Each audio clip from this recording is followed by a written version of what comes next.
MBC 경남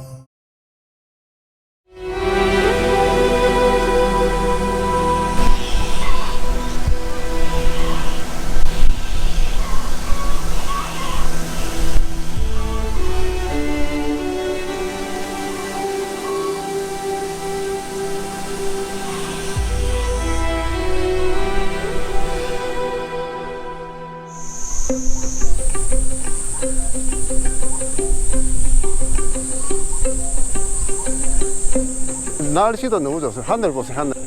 비가 딱 그치니까. 동네 멋있다. 예쁘다. 꽃이 이제 막 올라온다. 그지? 나무도 좋고, 오늘 뭐, 비가 개이니까 날씨는 더 좋아요. 장마철이었는데 오늘 누가 날 잡았어요?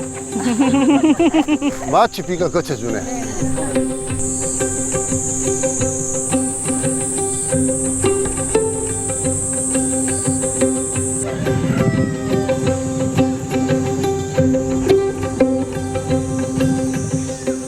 장제동 푸조나무는 진주시가지 북쪽 장대산 아래 야트막한 경사지에 뿌리 내리고 있는데요. 높이 16m에 밑동둘레는 7.2m, 수감 펼침 폭은 24m로 수령은 350년 정도로 추정하고 있습니다. 주로 바다 가까이에 사는 푸조나무가 내륙 도시에 노구수로 남아있는 것이 매우 드문 현상이라 할 수 있습니다.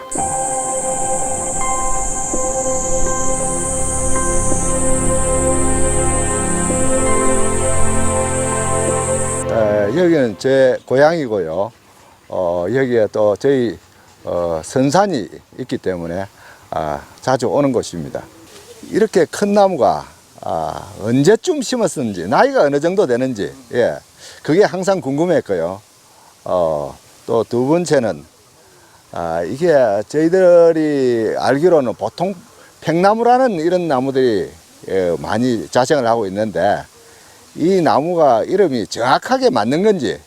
제보를 하신 분이 나무에 대한 일가견이 있는 분이었기 때문에 전화를 받을 적에 이미 살아온 나무가 아닐 것이다 이런 생각을 하고, 막상 와서 나무를 보니 예상보다도 더 크고 똑똑한 현상에서 그저 뭐 깜짝 놀랐다고나 할까요.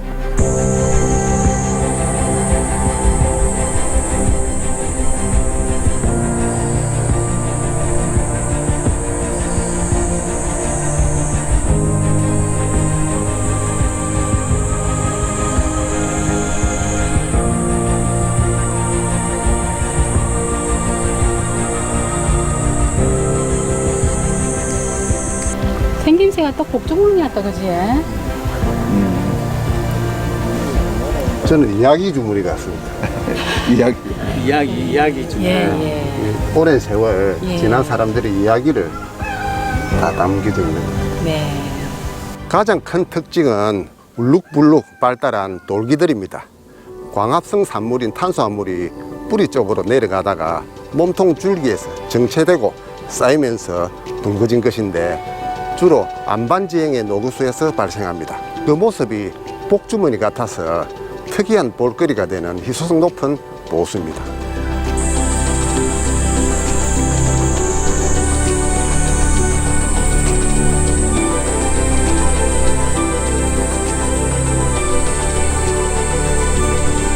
장제동 푸조나무는 잎목 지점이 정확하게 우물을 품고 앉은 현상을 한 독특한 공간 구조를 지니고 있습니다. 우물은 예부터 생활이나 농사일에 없어서는 안 되는 마을이 형성될 수 있는 첫 번째 조건이었죠. 또 푸조나무는 신목, 수호목, 소목 인식이 강한 나무였기 때문에 신성한 우물과 신성한 나무가 합쳐진 진주 장제동 푸조나무 공간은 전통문화 자료로도 매우 가치가 높다 볼 수 있습니다.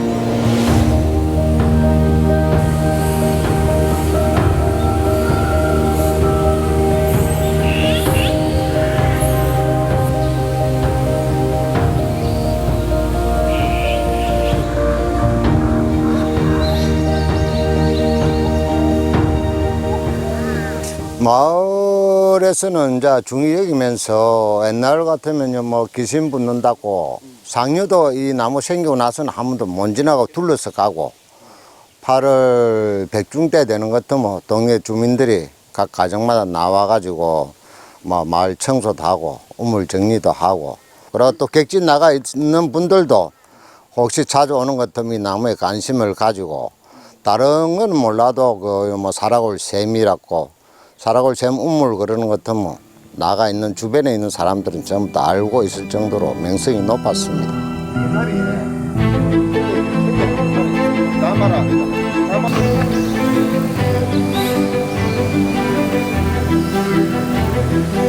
솔직히 이 진주 시내 안에 마을에 이 우물가도 있고 우물가 위에 이 푸조 나무라고 있는 것이 신기하거든요. 그 처음 말 들어가지고 그런 나무가 있어 그렇게 생각했거든요. 저는 진주시에 살면서 이렇게 그 바닷가에서나 자생한다는 이 푸조 나무가 진주 이 한 가운데 변두리지만은 가운데에 존재한다는 자체로도 자랑스럽게 생각을 합니다. 옛날부터 나무 밑에서 나는 물은 약물이라 했거든요. 색깔도 보고 향도 맡아보고 혀끝도 좀 대봤는데요. 물맛이 단맛이 나더라고요. 그래서 이 푸조나무가 애사롭지 않는 물을 품어내주구나 그런 생각을 합니다.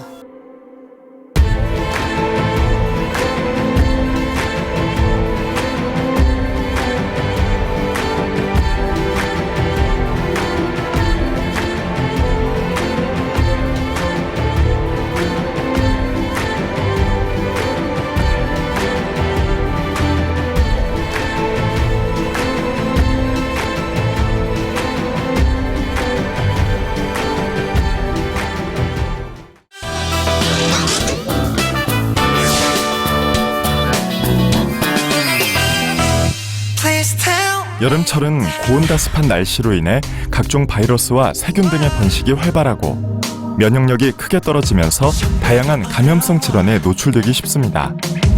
특히 면역력 관리에 취약한 유소아에서는 수족구병 유행을 우려하는데요.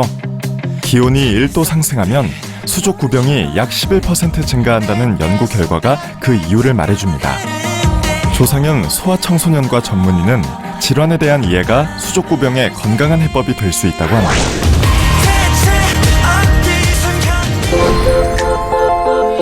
수족구병은 영어로 핸드, 풋, 마우스 디지즈, 이름 그대로 손, 발, 입에 물집이 잡히는 바이러스성 감염 질환입니다. 특히 소아에게서 나타나는 수족구병은 가렵고 전염성도 강한 데다 매년 여름 유행하기 때문에 미리 알고 대비하는 것이 좋습니다. 전체 수족구병 환자 중 약 95%가 5세 미만의 영유아인데요. 성인에게서도 발병하는 사례가 있지만 면역력 체계의 발달로 극히 드물고 증상도 강하지 않습니다.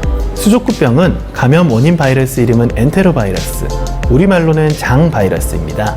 이에 속하는 콕사키 바이러스 A16, 엔테로바이러스 71 등의 바이러스가 주로 수족구병을 일으키고 있습니다. 수족구병은 2019년 이후 국내 발병률은 점차 감소하는 추세지만 주로 어린이집 등 5세 미만 영유아들이 모여있는 환경에서 타액이 묻은 장난감 등을 공유하며 전염되는 경우가 가장 많고 단순한 접촉에도 쉽게 옮을 수 있습니다. 감염 이후 초기 7일간 전파력이 가장 강하지만 사람에 따라서는 증상이 사라지더라도 수주간 전파력을 가지고 있는 경우도 있습니다. 수족구병은 잠복기가 있는 병으로 만약 바이러스에 노출되었다면 3에서 6일 정도의 잠복 이후 증상이 발생합니다. 초기에는 손등, 발등 혹은 손바닥, 발바닥에 병변이 나타나고 38도 이상의 고열을 동반하는 경우가 많은데요. 증상 발현 후 1, 2일이 지나 엉덩이나 무릎, 팔꿈치에도 일부 물집이 번지기도 합니다. 구강 내에도 같은 병변이 생기는데 이는 급성기에 빠르게 병변이 터지며 헐어버리는 궤양으로 발전할 수도 있습니다. 또한 모관에 심한 통증을 일으켜 아이들이 울며 보채고 잘 먹지 않기에 쉽게 탈수 증상이 나타납니다. 보통 약 7일 이내에 증상의 호전 추세를 보이는데 간혹 수주 이후에도 손톱, 발톱이 벗겨지는 아이들도 있어 주기적인 증상 관찰이 필요합니다. 수족구병은 발진의 모양만 가지고 집에서 진단하기는 사실상 어렵습니다. 하지만 주로 발진에 생기는 위치는 조금 다릅니다. 발진 자체는 수포, 즉 농이 없는 여드름과 비슷한 모양으로 주로 손, 발, 입 주변에 발생하며 몸통에는 잘 생기지 않습니다. 이러한 병변들은 초기에 가렵거나 아프지 않기 때문에 모르고 계시다가 병원에서 발견하는 경우가 많으니 아이의 몸을 자세히 확인해 볼 필요가 있습니다. 수족구병은 초기에 발견해 치료하는 것이 가장 중요합니다. 증상의 표현 능력이 떨어지는 5세 미만의 아이들이 주로 걸리는 병이기 때문에 수족구병의 유행 시기에 손, 발의 발진 및 시기가 떨어지는 증상이 있으면 구내염 체크를 위해 전문의의 진단이 필요합니다. 만일 수족구병 진단 이후 하나가 두통을 호소하거나 이유 없는 구토가 지속되면 뇌수막염, 뇌염 등의 체크가 필수이기 때문입니다. 가장 흔한 케이스로 수포성 인도염과 혼동하실 수 있는데 이 질병은 심지어 수족구병과 비슷한 바이러스가 질환을 일으키지만 손, 발 등의 발진은 나타나지 않고 구강 내에 수족구병과 매우 비슷한 수포성 질환이 생기며 고열, 통증만 나타납니다. 또한 피부 발진 때문에 수도와 구별도 어려워하시는데요. 주로 발진이 나타나는 부위를 기준으로 생각하시면 됩니다. 수두는 주로 몸통 부분부터 발생해 팔, 다리로 가는 경우는 드물지만 반대로 수족구병은 발진이 손, 발에서 허벅지, 사타구니까지 올라오고 몸통으로는 가지 않습니다. 이러한 차이점을 자세히 보아 골든 포인트를 놓치지 않고 치료를 시작해야 합니다.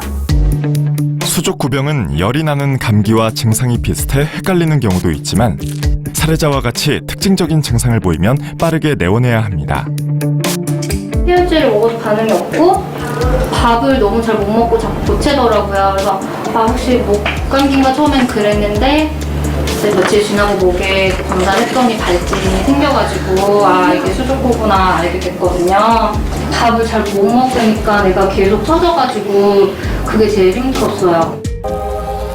병원 치료 다음 날 피부 발진이 나타났고 수액 치료 후 점차 차도를 보였습니다.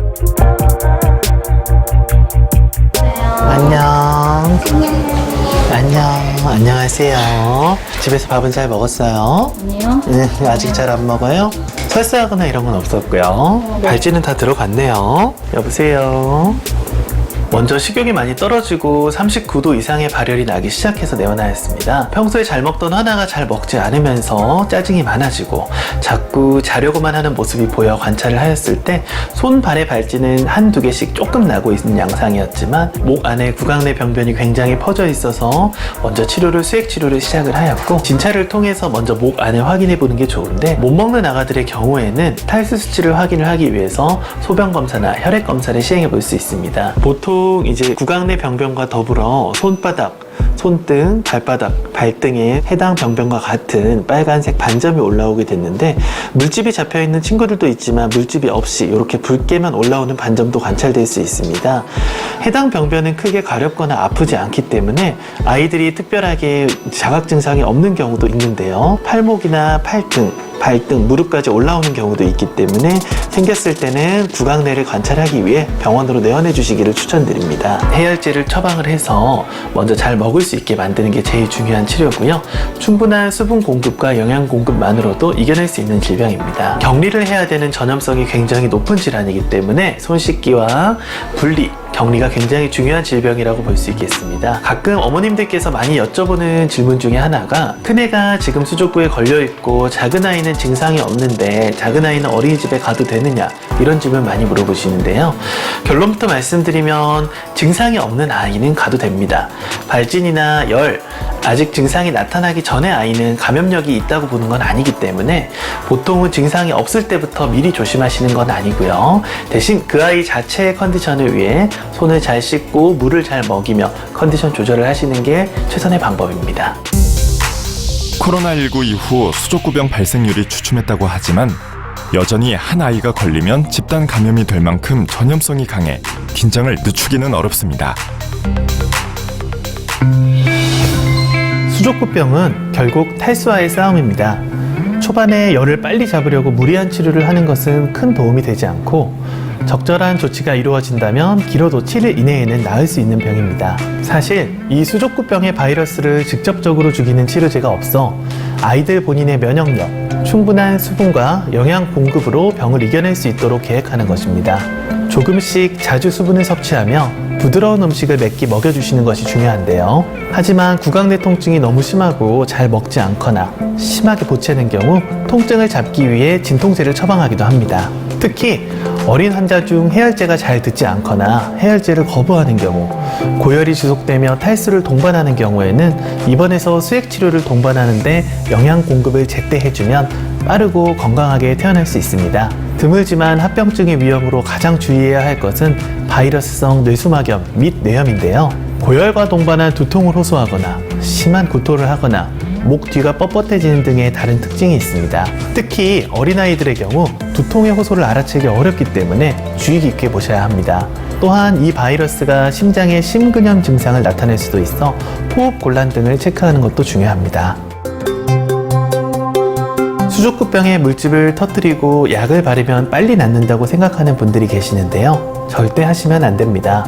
수족구병의 물집은 터지지 않고 가라앉게 두는 것이 제일 좋으며 특별히 연고나 스테로이드 등을 바르는 것도 좋지 않습니다. 오히려 수포가 터지고 피부에 상재균으로 인해 2차 감염이 발생할 수 있으므로 가능하면 터지지 않게 관리해 주시고 전문의의 치료를 받으셔야 합니다.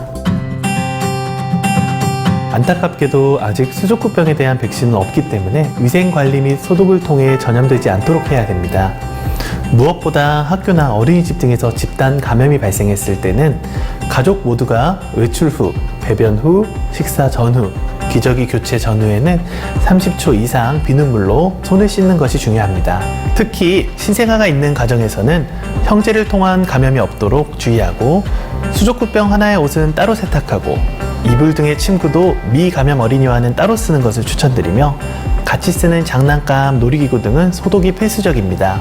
수족구병은 미리 예방하고 증상 위치를 잘 확인해서 선제적인 치료를 전문의와 함께 계획하시는 것이 좋겠습니다. 수족구병은 영유아에게 비교적 흔한 감염성 질환이지만 한 번 걸려도 재감염될 수 있기 때문에 철저한 개인위생과 면역력 관리는 필수입니다. 전 국민의 비대면 주치, 건강 좋은 날 플러스.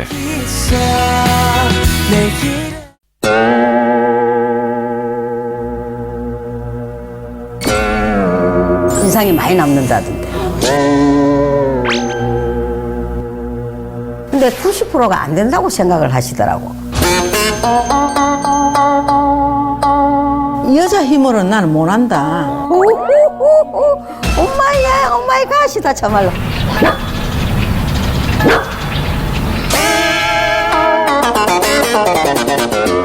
나 하다가 가스 불고 나고 뛰었거든. 잠시 엉덩이 집은 안 채우고.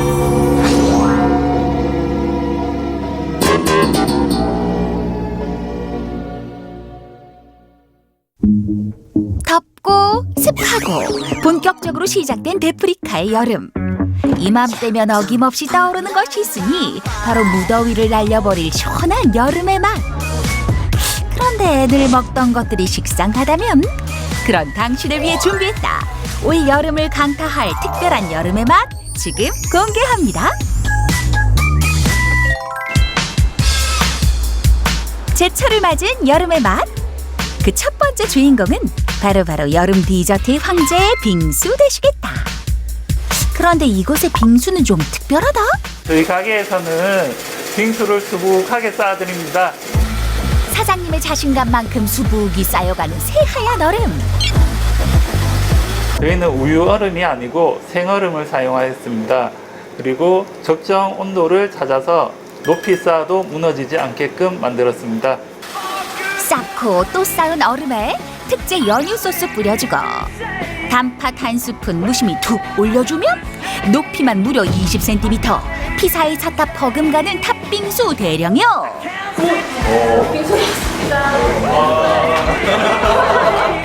속까지 푸짐히 들어찬 빙수 한 입 듬뿍 입에 넣으니 그래. 진짜 이 맛이야. 다른 카페에 비해서 엄청 높고 수북하게 쌓여있어서 너무 맛있었고요. 그리고 팥도 엄청 많이 들어있어서 너무 좋았어요. 너무 제 취향인 것 같아요. 다음에 또 오고 싶어요. 남자 둘이서 먹을 정도로 되게 맛있고, 제가 원래 팥도 되게 좋아하는데 여기 팥이 양도 되게 많고 진짜 맛있거든요. 집 앞에 생겨서 진짜 기분 너무 좋아요. 자고로 빙수의 매력은 무한 변신. 두껍게 갈린 얼음에 직접 만든 특제 퓨레를 더하면 얼마든지 그 변신이 가능하다고. 특별히 제가 빙수를 좋아하지 않는데 이 빙수는 건강식 녹차로 만들어서 건강에 좋을 것 같습니다. 아무래도 생과일을 요새 집에서 드시기 힘드시니까 여기 오시면 많이 드실 수 있으니까 생과일 종류 오렌지 빙수, 메론 빙수, 그리고 이제 여름에 곧 출시되는 망고 빙수도 많이 찾으실 것 같아요. 그리고 등장하는 대망의 하이라이트. 멜론 한 통을 그대로 잘라 속을 파낸 후 속을 채우고 그 위로 얼음을 쌓아 장식하면 멜론을 똑 닮은 비주얼의 멜론 빙수 완성. 멜론 빙수 나왔습니다. 예쁘다. 절로 인증샷 부르는 광경에 셔터 세례가 이어지고 비주얼 깡패 멜론 빙수 그 맛은 어떨까? 빙수에서 메론 맛이 나면서 안에 과육이 듬뿍 풍성하게 들어있어서 너무 맛있어요. 인공적인 단맛이 아닌 건강한 단맛이라서 너무 깔끔하고요. 그리고 칼로리가 낮은 과일이라서 부담 없이 먹을 수 있어서 좋은 것 같아요.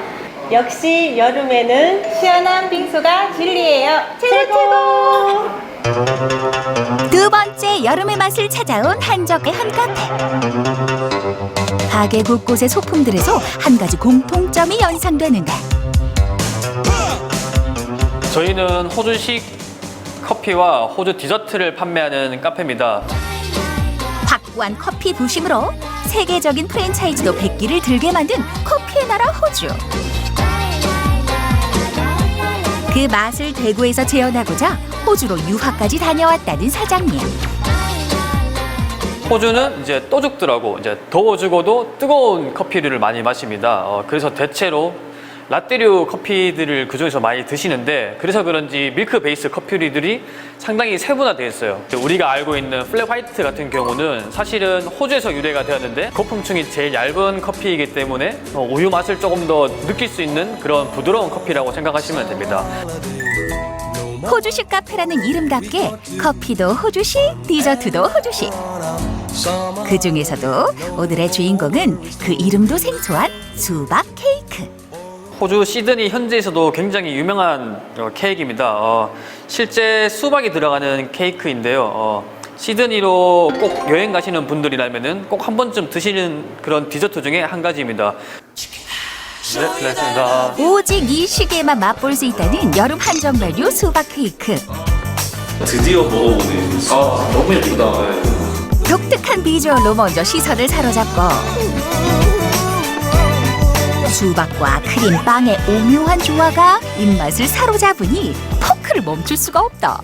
1년 훨씬 전부터 너무 먹고 싶었는데 다 솔드아웃 되고 못 먹다가 오늘 진짜 드디어 먹게 되는데 진짜 맛있네요.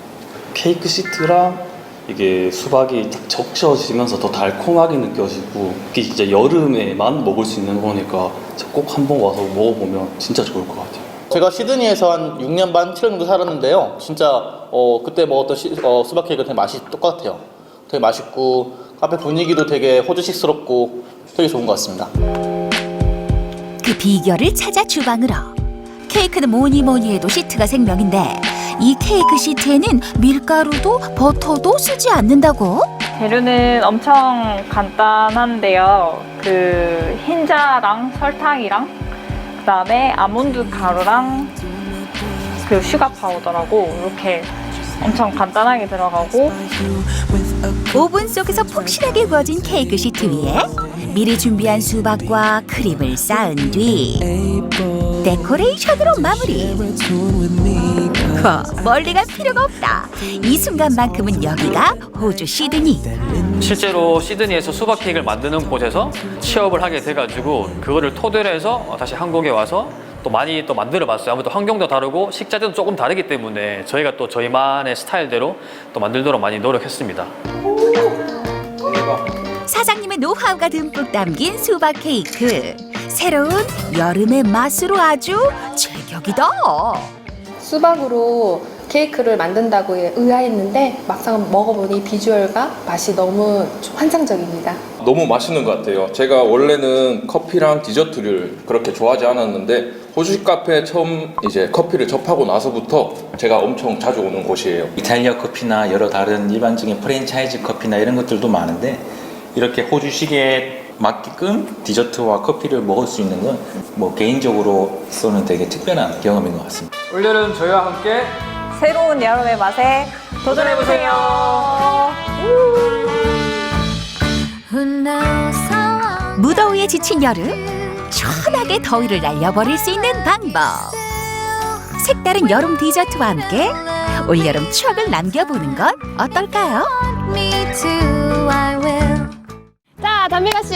예. 오늘도 저희 여행을 시작해 보도록 할 텐데 오늘 추억 여행입니다. 추억? 예. 추억은 무슨 뜻이지? 추억, 우리의 어린 시절, 우리의 과거, 행복했던 그런 순간들, 아. 추억이 가득 담긴 곳으로 지금 바로 놀러 가보시죠. 출발. 추억이 새록새록 과거로 돌아가는 여행. 먼저 첫 번째 모두가 다 아는 그 시절로 들어가 봤습니다. 어? 뭐지? 오! 소프라노, 트로트인데. 1900년도에 함께 하시겠습니까? 오케이.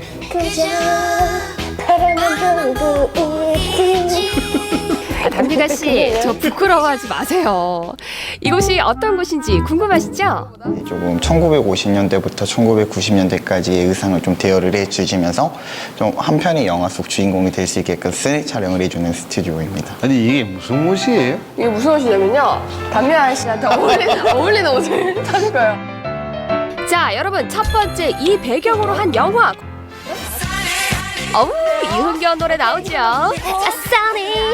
야야야, 똑같이 야, 어떤 영화의 한 장면일까요? 자, 5초 드릴게요. 자, 힌트는 황정민 씨가 나왔던 영화. 국채. 끝에 두 글자. 시장. 국제시장. 예스. 돌잔치 뭔지 모르죠? 아, 일로 오세요. 네, 이제 안경을 벗으시고. 베이비, 자, 한번 잡아볼게요. 원, 쓰리. 곰방대까지. 제가 엄마라면 너무 스트레스 받고 곰방대 바로 부셔버리는. 아기가 태어나서 돌이 되면 아기한테 앞에 상처립을 해주고 이리 잡아라, 미래 모델거리 그거예요. 자, 여러분 마지막 영화입니다. 이건 뭐 바로 아시겠죠? 왜 동지를 팔았나? 왜 배신했어? 아 시끄러. 이런 아픔이 있는 역사다 보니까 표정 자체가 되게 조금 진지하고 되게 내가 진짜 열사가 됐다라는 이런 마음을 좀 가지고 한번 하나 둘 셋 오케이 한 번 더 앞으로 조금만 더 둘 셋 오케이 한 번 더 하나 둘 셋 오케이.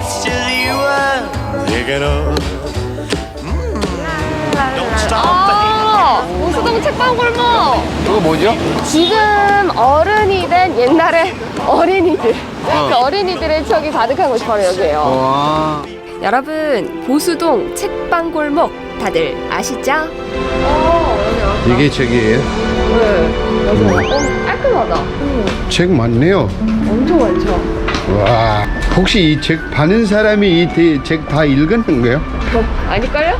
나중에 한번 물어볼까요? 여쭤볼까요? 이 책이 엄청 많잖아요. 네. 이게 다 읽었어요? 다 읽었죠. 아 진짜요? 제목만. 보수동 책방골목이 되게 네. 오래됐잖아요. 네. 전체 얼마나 됐죠? 일제시대 때 이후부터 한두 집씩은 여기에 있었다라고 얘기를 해요.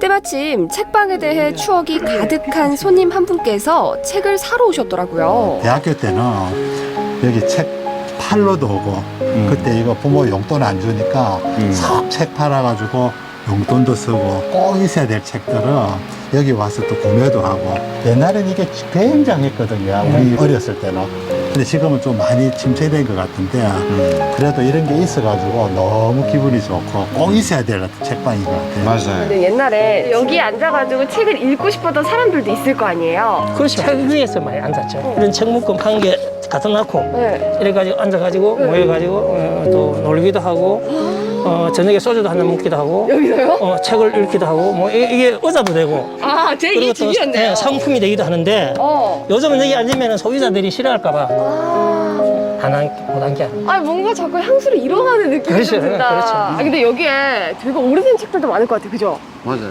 혹시 몇 년도 가지실까? 오래된 책 찾는 거? 하나, 예? 둘, 셋. 인생은 꼼수죠. 각자 빠르게 제일 오래된 책을 찾아보는데요. 1993년도. 이게 연도가 보이더라고 나도 보니까. 이거 옛날에 아니 이거 사장님 중학교 때 초등학교 책 아니에요? 그러니까 이거 얼마나 오래됐어요? 1987년 빠바와 그랬지. 오 마이 갓. 졌어요? 말. 솔직히 말해. 이거 본인이 찾은 거 아니지? 오늘 밥 사야 되는 아니, 거야. 뭘 밥을 사? 됐어. 아니 솔직히 말해. 이거 본인 힘으로 찾은 거 맞아요? 그렇지. 내가 와가지고 사장님 나한테 해달라고 해서 내가 힘이잖아 그게. 천재인데? 와중에 우리 딸바보 담미가 씨가 고른 책도 있었는데요. 와, 이 책이 50년 오래됐네. 8,000원 두개에서? 네. 디지 없어요? 깎아버리면 글이 안 보여요. 아, 안 보인다고요? 대패로 가지고 깎아. 잘 보이는데요. 진짜 37년 동안 지금 글이 안 보이네. 세누야, 수키나, 야, 아빠가 지금 한국에 엄청 오래됐던 책 2개 샀다. 추억 한 봉다리 들고 간다. 기대라. 자, 이제는 어릴 적 추억을 찾아 금정구 서동으로 떠나봅니다. 시장에 가면 나물도 있고 족발도 있고 떡갈비도 있고 찰옥수수인가? 그렇지. 와, 떡볶이도 부친 게 있어. 와, 냄새가. 그러니까 우리 시장은 이런 게 좋은 거야. 이게 39년 됐대. 39년? 네.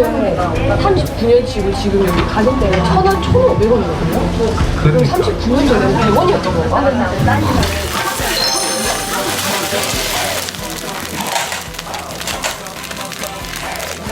39년 동안 손님들의 마음을 사로잡은 음식은 바로 서동 미로 시장의 명물 계란 만두입니다. 39년 동안 가게 하는 이유가 알겠다. 달걀이 바깥에 다 덮고 있기 때문에 달걀의 달달한 맛이 나고 안쪽에 당면이 있거든요. 당면 때문에 만두 느낌이 나네. 우리 아들이 조그만할 줄 왔어. 그래. 이야, 건강하시네 그래. 고마워요. 잘 먹고 갑니다. 너무 맛있다 그래야지. 정말 맛있다. 잘 가요. 네. 뭐 초등학생 때 이럴 때 먹었던 학생들이 이제 지금은 이제 어른이 돼갖고 오죠. 그런 분들 보면 느낌이 좀 다르시겠네요. 그죠? 반갑지 뭐. 3살? 근데 계란이랑 이거 당면을 먹을 수 있을 때부터 먹었으니까. 이유식 떼자마자 계란 만두. 4살 때 드시 자녀분도 그럼 계란 만두 먹어. 네, 너무 좋아해요. 몇 살 때부터 먹었대? 걔도 이제 이유식 끝나고 3살. 아예 3살부터. 저는 개인적으로 이제 스냅 사진을 찍었던 거 오늘의 나 20대 후반에 7월 달에 나를 기록해 두는 거 전 정말 특별했다고 생각해요. 책방 같은 게 있잖아요. 그거 옥수수 좋아했는데 그래도 내가 저기 뭐 어린 나이 때 한국에 들어와가지고 이게 이 책 같은 거 저기 봐야 되는 시간이 없었잖아요. 그러니까 이게 좋고요. 그다음에 제일 저기 좋은 게 뭐하면 아까 조금 전에 우리 먹었잖아요. 계란 만두 먹었잖아요. 그 집 진짜 좋고요. 그거 맛있고요. 그러니까 우리는 보통 추억이라 하면은 되게 그리워만 하고 그 자리에 다시 찾아가진 않잖아요. 근데 생각보다 내 곁에 정말 가까이 있었구나. 그래서 지나간 것도 추억이지만 오늘 지금 이 순간도 추억이고 그리고 그 추억은 언제든 다시 볼 수 있어서 전 너무너무 행복한 것 같아요.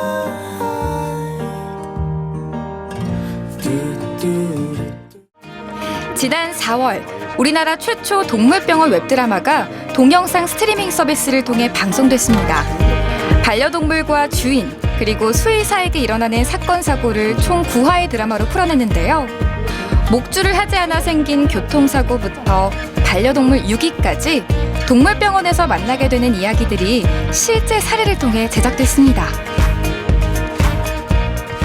아파트 앞에서 산책을 하고 있는데 주차장에서 갑자기 차가 나오는 그래서 뭐라 하지도 못하고 바로 하얀이 들어서 차 타고 병원으로 온 겁니다, 선생님.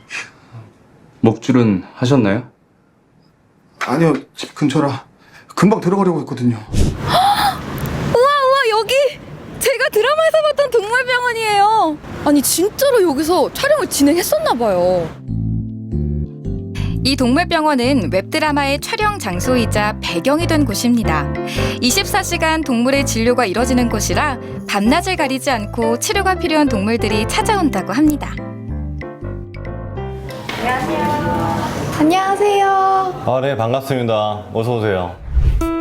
외과 전문 수의사 고대량 씨, 웹드라마의 기획자이자 제작자입니다.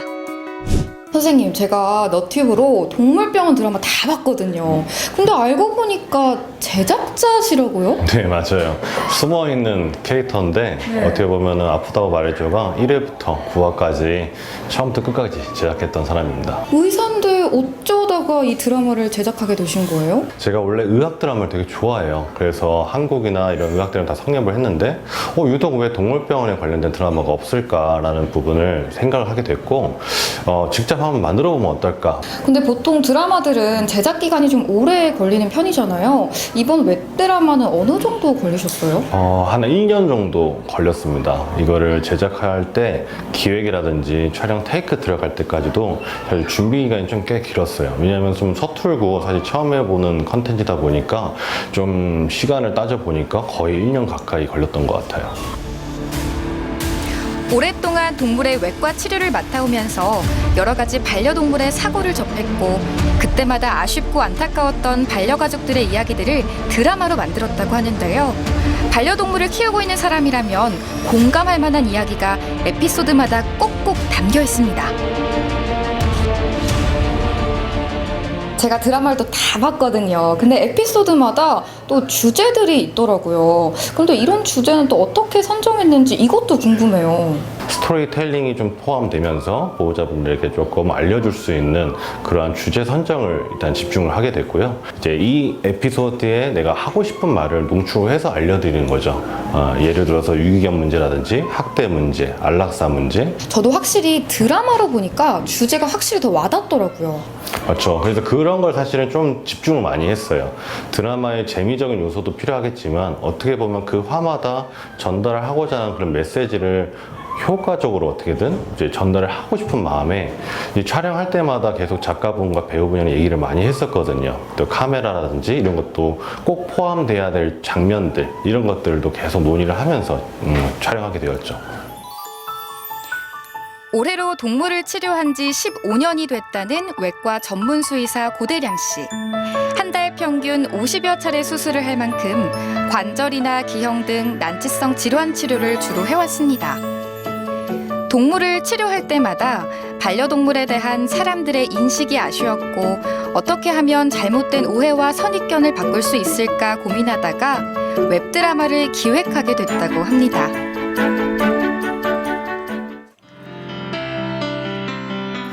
아파도 말 한마디 하지 못하는 동물들. 그래서 늘 세심하게 보살펴야 되는데요. 입원실에서 치료 중인 아이들을 보니 마음이 아프더라고요. 여기에는 어떤 수술을 받은 친구들이 입원해 있는 거예요? 일단 내과와 외과로 크게 나눠지게 되는데 저희가 2차 병원이다 보니까 중증 환자들이 좀 많아요. 또 이런 아이들이 다 입원해서 좀 케어가 됐으면 하는 마음이 있죠. 그래서 저희 아이 한번 소개해 드릴게요. 네. 보시면 우리 아이가 다리 하나 없죠.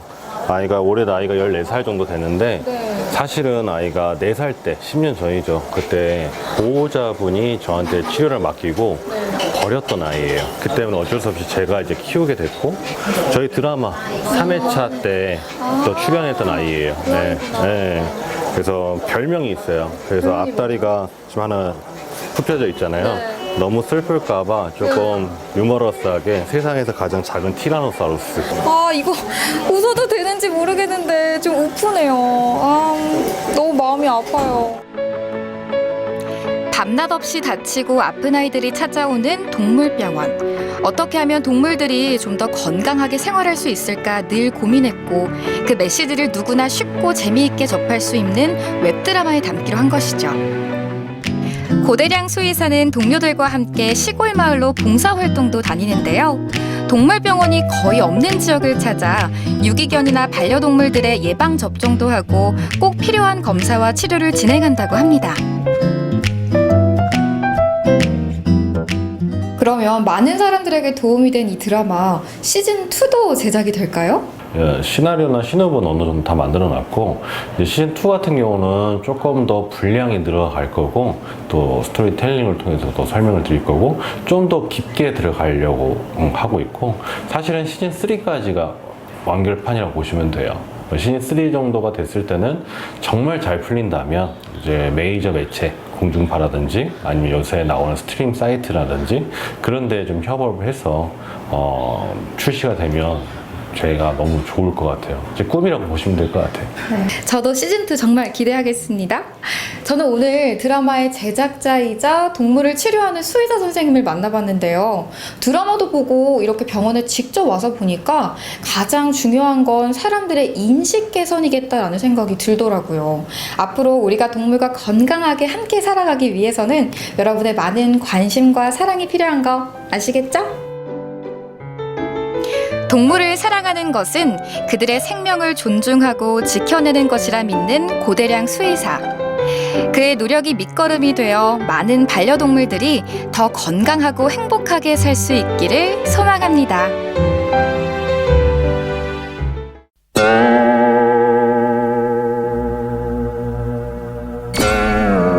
인상이 많이 남는다던데. 근데 90%가 안 된다고 생각을 하시더라고.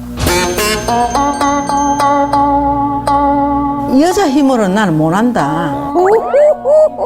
엄마야, 엄마의 가시다, 정말로.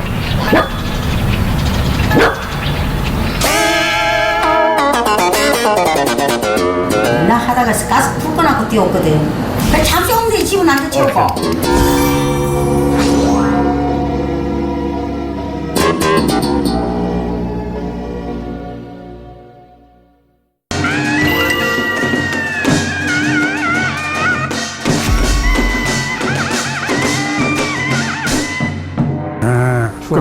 출근하는 시간은 보통 몇 시인데요? 저 같은 경우 우리 세사 직원은 이제 8시인데 저 같은 경우 보통은 8시 반에서 9시 사이에 그 사이에 오시고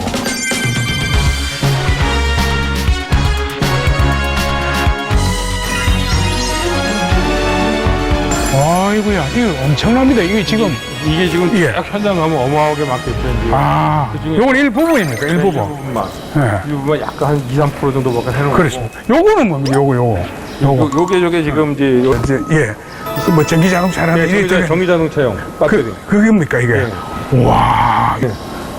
요 안에 들어가 있는 거예요, 물건. 지금 요 속에 다 들어가 있다 이건데. 플라스마에서 곱치면 화재가 나기 때문에 그러니까 그걸 다 이렇게 나눠놓은 거죠. 이것도 한 2~3m 되겠네. 한 10. 그 정도 되죠? 그래 되겠다, 그죠? 이게 이제 지금 뭐 우리 국내 기업뿐만이 아니고. 지금 국내에서도 지금 이제 대기업들이 지금 많이들 하고 있고요. 지금 이제 앞으로 이 일은 어마어마하게 늘어날 수밖에 없는 게 어쨌든 뭐든지 생산하는 제조 공장은 전부 다 이렇게 다 할 수 있다. 그러면 이제 아무래도 뭐 건강이라든지 거기에다 안에다가 집어둘 겁니다. 그럼 여기에 있는 배터리가 몇 날, 며칠 날 언제 생산됐던 게 이력이 다 나와요. 그러니까 뭐 사고가 났다. 그럼 뭐 언제 생산 일자까지 누가 생산한까지 다 나오니까. 저렇게 들어가갖고. 생산한까지 다 나오니까. 저렇게 들어가갖고. 야. 자기 자리를 딱 찾아가네, 그지? 이거 자기 자리.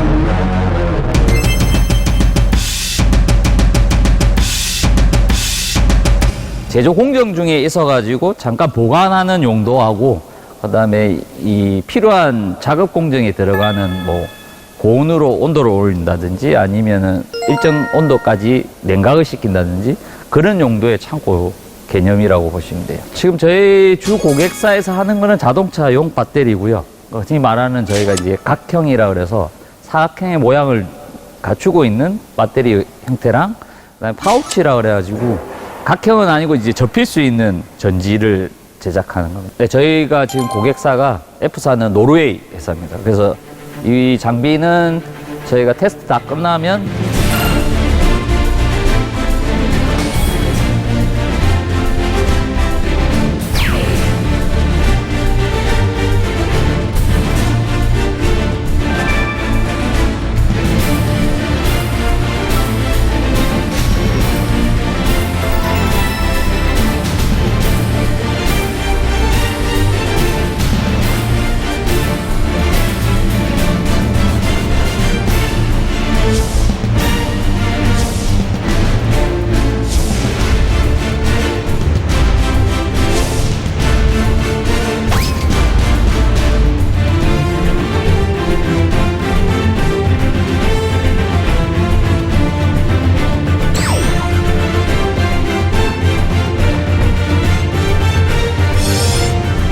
이제 해체를 해서 노르웨이로 이동을 해서 그쪽 현지에서 다시 재설치할 계획입니다.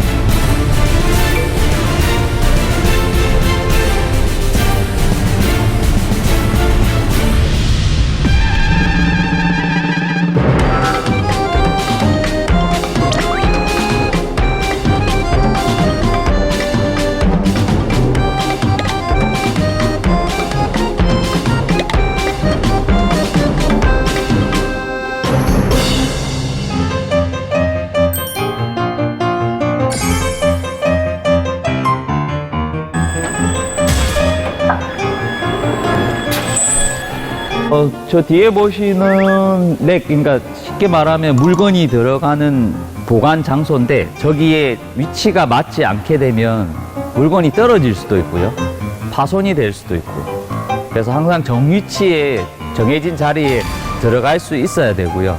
그 위치를 다 정해진 대로 갈 수 있게끔 다 확인을 해야 됩니다.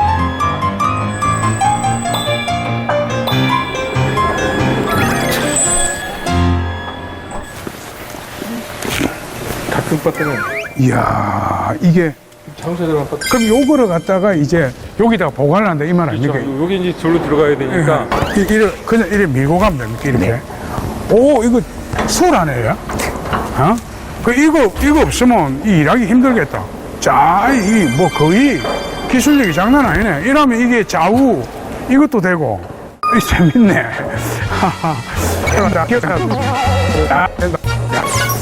생각보다 재밌네 이거. 우리지. 예? 우리지. 거기 두셔도 돼요. 제작이 된 전지가 이제 흔히 말하는 저희가 이제 충전을 하기 위해서 충전 공정으로 이동하는 구간입니다. 요거를 갖다 움직여주는 기계는 저걸 생산해서 보면 이제 오면 아, 요게 왔다 갔다 하면서 아. 요 안에 그 까만 것 예. 왔다 하겠죠. 아. 저게 여기 실었다가 저 안에 집어넣고 넣고 그럼 다시 내려와가지고 이것도 이것도 알아. 그래서 나와서 이제 출하를 해요. 네. 지금 움직이고 이리 씨 뭐 온다. 요게 지금 요거 아닙니까? 요거네 그지? 아. 여기 와서 여기서 절로 와서 절로 이제 올라가면 저쪽에 이제 일일이 딱딱딱 들어가가지고 원하는 자리에 가고 그 다음에 나중에 빼낼 때도 딱딱딱 맞춰가지고 빼내고. 컴퓨터만 딱 누르면은 올라가. 이 속도가 실제로 가면 엄청 빨라집니다. 이제 현장에 가면은. 지금 이 속도보다 엄청 빠르단 말이에요. 엄청 빠르죠. 지금 이거 와서 이제 들고 갈 거예요. 들고 가서 절로 갔다가 저기에다 안에다가 집어넣을 겁니다. 한번 이 박스에 남아 있으면 몇 번 A, B, A에 뭐 몇 번에 이걸 누르면 그 자리까지 찾아가는 거예요. 그래서 다시 끄집어 나오는 거죠. 네, 그게 저 트레이에는 고유 번호가 있어요. 자기 아이디 번호가 있어서 이제 저 번호는 어느 공정으로 가라고 메인에서 이제 데이터를 주면 그 데이터에 따라서 이제 신호에 따라서 얘네들이 그 각 위치로 다 이동이 되는 겁니다. 이야, 이 보기에는 굉장히 단순해 보이는데 지금 움직이고 하는 거 보니까 이게 얼마나 뭐 최첨단 최정밀의 어떤 연구가를 알 수가 있겠네. 자기가 이 기억을 해서 거기까지 들어가야 되니까. 그러니까, 끄집어 내와야 되고.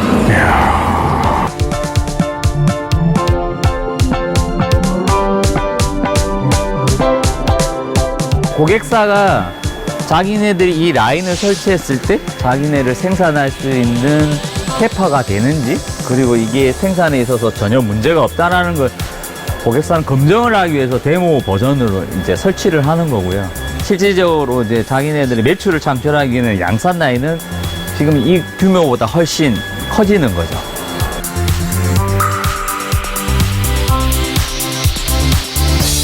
네, 지금 저희가 보여드리는 데모 라인은 매출 규모가 한 20억 수준이고요.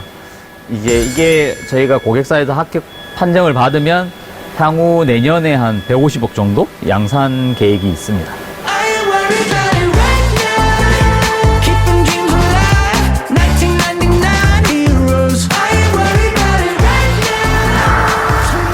이거는 딱 이 지금 있는 기계들이 한눈에 봐도 아직 손도 안 되는 아주 새 기계들만 딱 있는 것까지. 여기 지금 이거 다 테스트 중인 겁니까? 네, 지금 테스트 중입니다. 근데 저기 지금 벽에 보면 뭐 SUV에다가 서브 아세이 조립 장소. 서브 아세이 조립 장소. 지금 뭔 뜻입니까? 완제품은 아니고요. 각 파트별로 큰 제품의 일부 부품을 조립해서 테스트하는 장소입니다. 그러니까 저게 서브 어셈블리 그겁니까? 아셈블리? 네. 아셈블리. 여기서 최대한 보완을 해서 이제 현지 장소로 옮겨서 거기서 설치하게 됩니다. 그럼 여기에 가장 핵심적인 임무라고 하면 테스트네요. 테스트. 네, 테스트입니다. 예, 뭐 혹시 뭐 쉬는 시간에 이어서 뭐 오징어 땅콩하고 그러진 않을 거 아닙니까? 네. 요게 뭡니까 이게? 요거는 저희가 실질적으로 장비를 설치할 때 그 위치를 정확하게 정해야 되기 때문에 바닥 표시를 해놨네. 뭡니까? 아니면 뭐 길이 치수입니다. 치수하고 길이하고 뭐 어떻게 다릅니까? 똑같은 말입니다. 그러니까 이런 데 보면 요런 뭐 뭡니까? 앙카볼트입니다. 그러니까 그런 걸 딱 넣어갖고 딱 잡아놨네 위치를. 구멍을 내가지고 드릴 넣어가지고 뚫어가지고 거기서 이어가지고 위에 대가리를 날려버리고 그런 얘기.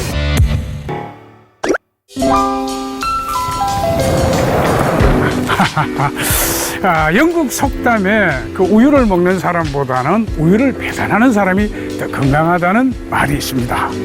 그렇다면 우유를 배달하는 사람보다 더 건강한 사람은 바로 제때 퇴근하는 사람. 자, 오늘도 정시 퇴근입니다. 으이샤, 으이샤. 자, 가만히 있어봐라. 오늘 퇴근인데 오늘은 또 뭘 좀 사가 갖고. 야, 요래 날씨 좀 따뜻할 때는 한 손에는